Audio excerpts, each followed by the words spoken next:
Well, let's just jump right to it and talk about how stupid our lawmakers are. What has gone from Iran can't have nukes to full-on calls for regime change, full-on calls for war, just the stupidity of the ignorance, the stupidity of our lawmakers. Just, first of all, watch this. This is a lawmaker, James Lankford from Oklahoma, representative from Oklahoma, calling for regime change in Iran. So the goalpost has officially moved. Here it is. So speaking of the supreme leader, the president posted on his Truth Social platform that America knows where he is, that we could, it implied, assassinate him, but we will not for the moment. Do you think the United States should assassinate the supreme leader if they can? The assassination of any individual, any foreign dignitary or leader on this, but we most certainly need to have regime change in Iran.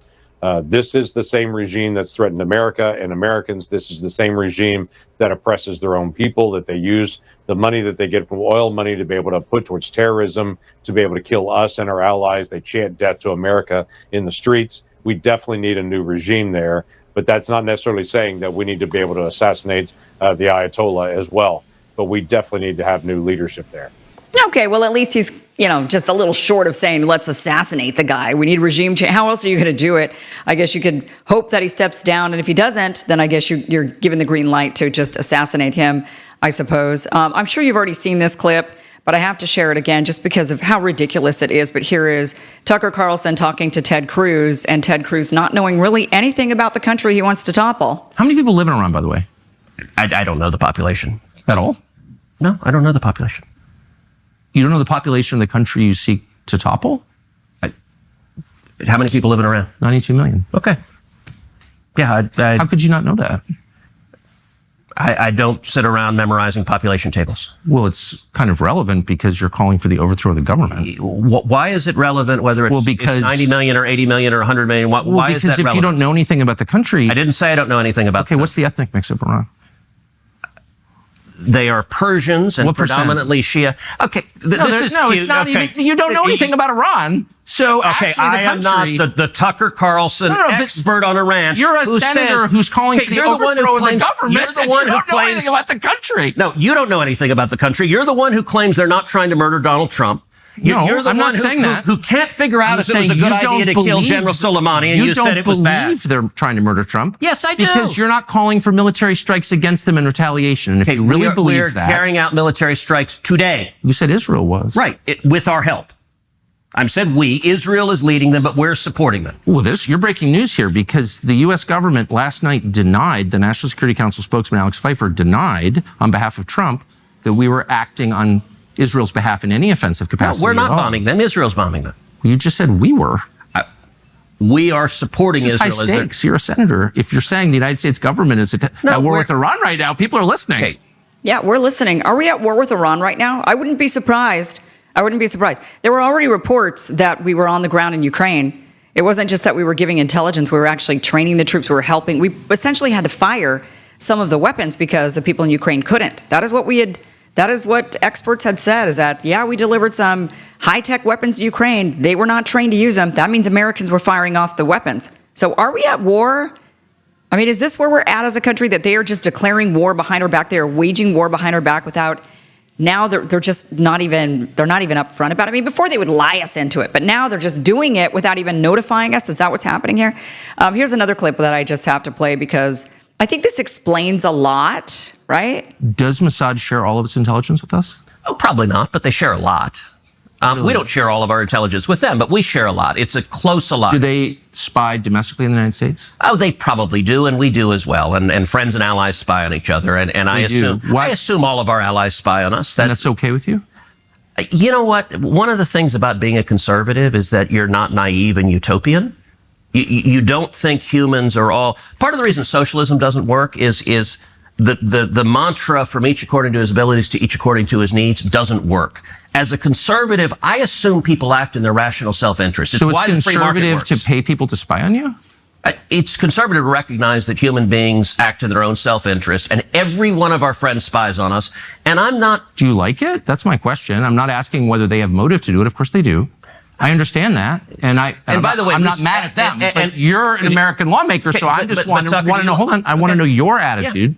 Yeah. You said that your guiding principle, in fact, the only principle, the only criterion. I said guiding, the overwhelming. I wouldn't say only. Is it in America's interest? Is it in America's interest for Israel to spy on us, including on the president?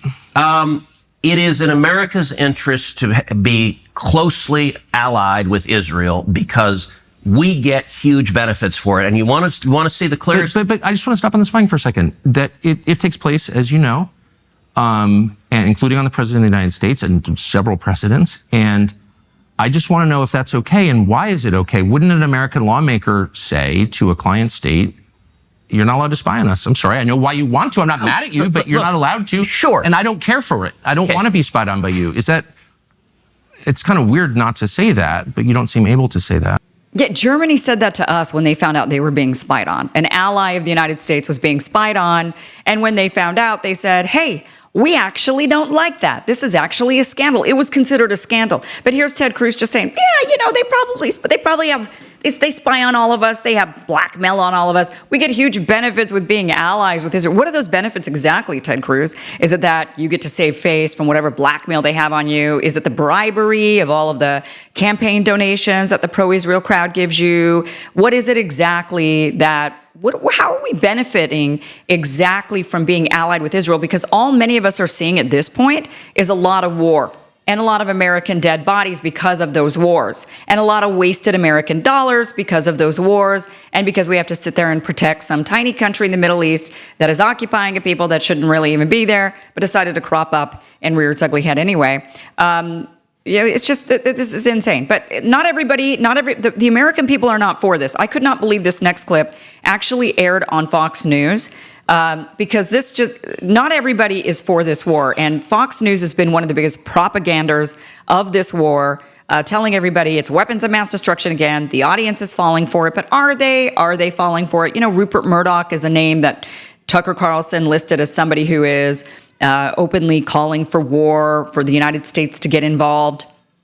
And here this is Caroline Sunshine shining the light on what people actually think of this war. Watch this. This is incredible that this aired on Fox News. I wish this would air every day on repeat, every hour, on the top of the hour. I've also read the replies to those statements, and I will do my best here tonight to give voice to what I have read in those replies, and that is that the American people that gave President Trump his 7 swing state mandate do not want to see the United States involved in a war with Iran. Mm-hmm. And to Lindsey Graham and to Senator Cruz and to all of the voices that were wrong about the Iraq war and who have been wrong about every foreign policy decision of the last 25 years and are going on television with unsubstantiated claims that Iran is 5 minutes away from a nuclear weapon. You are not the director of national intelligence. Tulsi Gabbard has said as recently as March, there is no evidence that they're 5 minutes away from a nuclear weapon. They've been saying that for 30 years. The New York Times has been saying that since 1995.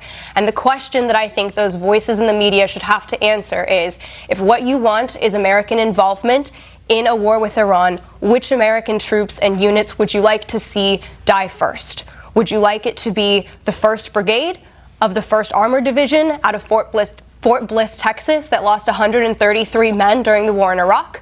Would you like to see it be the Iowa National Guard that saw its bloodiest and longest deployment in the Iraq War since World War II? War has a high human cost, and President Trump was elected on a promise not to betray the American people and get them involved in a conflict that they don't want to be in. What more is there to say? That's exactly right. Which of your kids would you like to sacrifice first? Oh, wait, you lawmakers, when you vote, you're not thinking of your own children. You're sparing your kids, right? Just the same way Netanyahu spared his son. His sons are frolicking on the beach in Miami while Israelis are dying in the wars that Netanyahu wages. And that's what our lawmakers will do as well. They've shielded themselves. They're not being marched off to war like the old men in Ukraine. The old men in Ukraine, as they've ran through the draft, they don't have any more young men. So now they're going after the disabled, the elderly. They're having to go fight.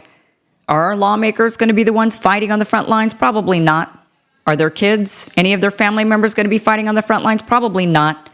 So the question for these lawmakers is, which kids, whose kids exactly would you like to die first? Which of our troops would you like to sacrifice first? That is a very, very good question. And in fact, every lawmaker who turns a blind eye and sticks their head in the sand and calls for war, any of those things, they should be required to send a family member off to war.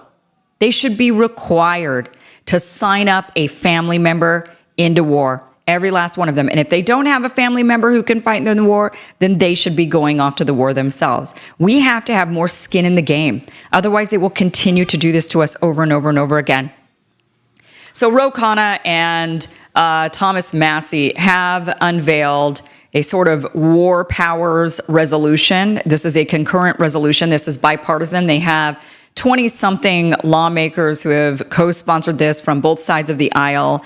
And it is directing the president, pursuant to Section 5 of the War Powers Resolution, to remove United States Armed Forces from unauthorized hostilities in the Islamic Republic of Iran. They are, the resolution says Congress has the sole power to declare war under Article 1, Section 8, Clause 11 of the United States Constitution. Congress has not declared war with respect to or provided a specific statutory authorization for hostilities involving United States Armed Forces against the Islamic Republic of Iran. That's right. We have not declared war. Section 5 of the War Powers Resolution states that at any time the United States Armed Forces are engaged in hostilities outside the territory of the United States in possessions and territories without a declaration of war or specific statutory authorization, such forces shall be removed by the president if Congress so directs. So they are looking for a debate. Ro Khanna and Thomas Massie have introduced this piece of legislation in order to force a debate on whether or not the United States should go to war with Iran. And my guess is this war power resolution is going to fail. My guess is most members of Congress will not vote for it. And the reason is they don't themselves want to be held accountable for war. They like it when the president has to take the fault. They themselves don't want to be the ones who have to actually they could just say, well, it was a mistake. Iraq was a mistake. It was a mistake. Well, did you vote on it? Well, no, because we didn't have a vote. Right. That was actually your job. That was your job. And you totally and completely failed at your job. So Senator Tim Kaine has also put forward this legislation. But this is where we're at. So, hopefully this battle continues on in Washington. This is the type of war that is being waged, behind closed doors when no one is paying attention. We are paying attention, though. We are trying to pay a lot of attention. Right now, the president of the United States could, with the push of a button, drag us into a full-scale war with Iran. And Congress, they might not even vote on it. But that's not how it's supposed to work. So let's rewind. In 1787, when the founders wrote the Constitution, they made something crystal clear. Only Congress has the power to declare war. Article 1, Section 8 says, the Congress shall have power to declare war. Pretty crystal clear, don't you think? That wasn't an accident. Why did they do it? Well, the founders had just fought a revolution against a king who could send young men to die without asking anyone's permission. And they didn't want a president to become that king. So they gave war powers to the people's branch, Congress. But fast forward to where we are now, the 20th century, 21st century, and the balance of power begins to shift. So after World War II, American presidents started ignoring that part of the Constitution. Korea, Vietnam, Panama, Kosovo, Iraq, Libya, Syria, the list goes on. Most of these conflicts were never formally declared by Congress. In Vietnam, president after president escalated the war without ever giving a formal war declaration. Think about that. More than 58,000 Americans died in a war Congress never truly debated. So it became clear. The president could now send troops overseas with barely a nod to the people's elected representatives. So in 1973, after the bloodshed of Vietnam, Congress tried to take back its authority. So the War Powers Act, which was passed over President Nixon's veto, said this: if the president sends troops into hostilities, he has 48 hours to notify Congress. If Congress doesn't approve it, troops must be withdrawn within 60 days. It's a little bit too relaxed for my liking. I would like this to happen within really within days, not 60 days, but within 6 days. Now, it was supposed to be a check on presidential war making, sort of like a leash, a way to ensure the people, through their representatives, had a say in matters of life and death. But here's the problem. It has no teeth. Presidents from both parties, Democrat and Republican, have ignored it. They've bombed countries, they've sent special forces, they've launched drone campaigns, all without Congress ever voting. And Congress, well, most of them, like I said, are happy to let it happen because if they vote for a war, they're blamed if it goes bad. And if they vote against it, they're labeled weak. So they just stay quiet. Let the president do it. Let the media sell it. So now here we are. Israel is at war with Iran. American troops are already in the region. And President Trump, back in office, is issuing evacuation warnings to civilians in Tehran. The drums of war are pounding louder by the hour. And yet, no vote, no authorization, no debate, except for a small handful of lawmakers saying, wait, this isn't supposed to be how it works. So enter Thomas Massie, the Republican from Kentucky, Ro Khanna, a Democrat from California, bipartisan. They're introducing this war powers resolution to stop this madness in its tracks. Massie said, quote, "This is not our war, but if it were, Congress must decide such matters according to our Constitution." Senator Tim Kaine is doing the same thing in the Senate, demanding a vote before American lives are put on the line. And they're using the War Powers Act to force that debate, to demand a vote, to take back the authority the Constitution gave them. But let's be honest, it's a long shot. Most members of Congress will not touch this. Too controversial, too risky. So the question is, what can you do? If the president ignores the Constitution and Congress lets him, what power do we, the people, actually have? And the answer is not much. Not directly.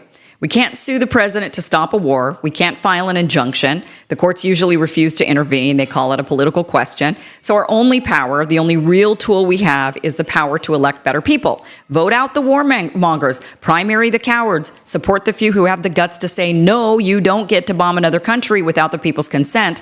We tried that, though, with Donald Trump, didn't we? And what did we get? More of the same. Wah, wah. Well, we also have the power to raise hell, to call, to protest, shine a spotlight on every single lawmaker who enables this power grab. They count on your silence. Don't give it to them. The question of who gets to declare war is not some academic debate. It's about whether one man gets to decide if your son or daughter dies in a desert thousands of miles away with no vote, no debate, no accountability. And the Constitution is clear. The law is clear. But unless we make noise, unless we demand that Congress grow a spine, then war will be waged in our name without our consent. And that is not what we voted for. That is not what we want. That is not America first. It is certainly not the democracy our founding fathers envisioned.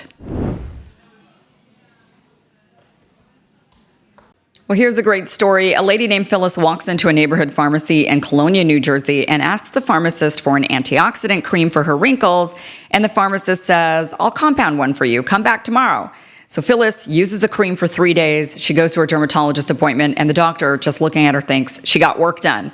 Well, Phyllis tells everyone about the pharmacy and the pharmacist who makes the magical cream, and that's, believe it or not, how Genuisell skincare was born. And that was 25 years ago. Genuisell has shipped millions of orders, yet they still have the same philosophy of antioxidants, the same natural base, and the same chef in the kitchen. That's why I really like the Genuisell XV. It's a great daily moisturizer, and over time, you'll really see a difference in your skin. And now that they're celebrating 25 years, Genuisell is offering the best pricing since Phyllis walked into George's Pharmacy. Save an extra 50% off membership pricing on Genuisell's complete skincare package, featuring their under-eye bags and puffiness treatment, their jawline sculpting treatment, and immediate effects for results in minutes. Look 5, 10, even 15 years younger, guaranteed, or your money back. Go to Genuisell.com/Kim. That's Genuisell.com/Kim. Every order includes free shipping, and use Kim, the code, at checkout for an even extra discount. Again, that's Genuisell.com/Kim. Genuisell.com/Kim.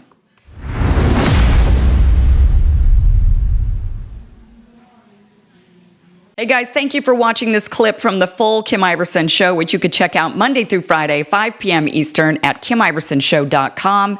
See you there.